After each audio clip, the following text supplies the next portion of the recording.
History likes to keep its records clean.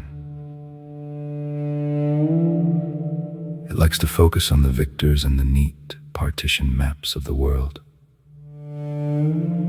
But the Korean War, it has become something else entirely. It has become the forgotten war. For a long time, I didn't know how to tell the story of a war that has been forgotten in the analogies of history, or cleaned up for syndication of the same generic story of the same hill, same valley, same city. I wanted to bring a different view of the war and the history to light. Having served 2 times in Korea, the first time in 1994 with the 172 Armor, and the second in 2002 with the 4th Squadron, 7th Cavalry. I lived within the shadow of a war of a land long after the shooting stopped. I walked the same ground where the ghosts of the forgotten war still linger, where the fallen walked, where the hills bleed with the wounded and the dead, and I felt a restless, gnawing need to bring this story to light, to honor the sacrifices of the fallen, those who sacrificed and those who never came back. I spent years searching for a way to honor the fallen, the wounded, the forgotten, and those who managed to make it back but never truly left the ridgelines behind. I didn't know how to give that silence a shape. But silence is not the same as absence. And I realized that if the historians wouldn't nor could tell the full story, if they insisted on leaving the trace behind, then I would have to be the one to gather the fragments. I look around, and I see a world that has largely erased it. Most people know nothing about it. They don't know the names, they don't know the stakes, and they don't know the cost. It's a massive, echoing silence in our collective memory.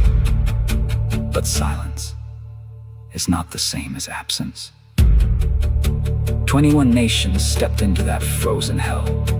We are tracking the United States, the United Kingdom, Canada, Turkey, Australia, the Philippines, New Zealand, Thailand, Ethiopia, Greece, France, Belgium, Colombia, Luxembourg, the Netherlands, South Africa, Denmark, India, Italy, Norway, and West Germany. And then there's Poland. Why include a nation not on the official UN roster? Because history is a selective narrator. And official truth is often just a polite omission. Poland was there in the shadows, witnessing the same horrors, breathing the same ash, and carrying the same silence as the rest of us. They were there. Their ghosts walked the same ridges. To leave them out is to lie by exclusion. We are done with polite omissions.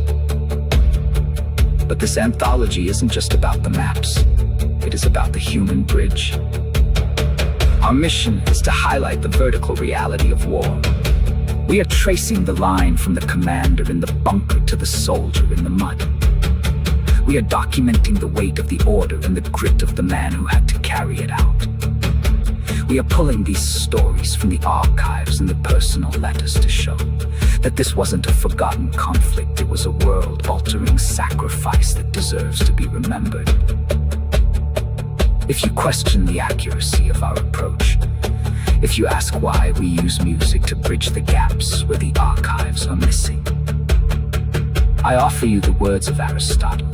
In his Poetics, he knew what the historians forgot.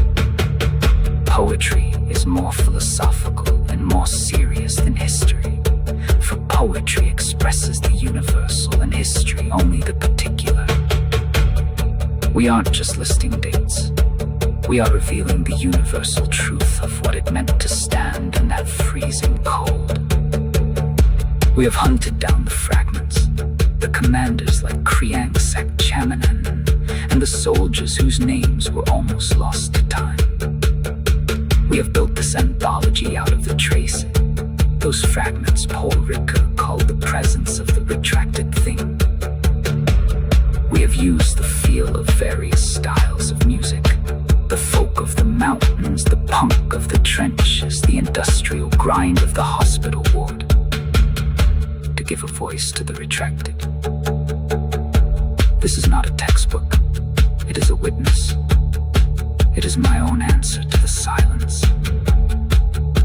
This is the sound of the world, frozen in 1953.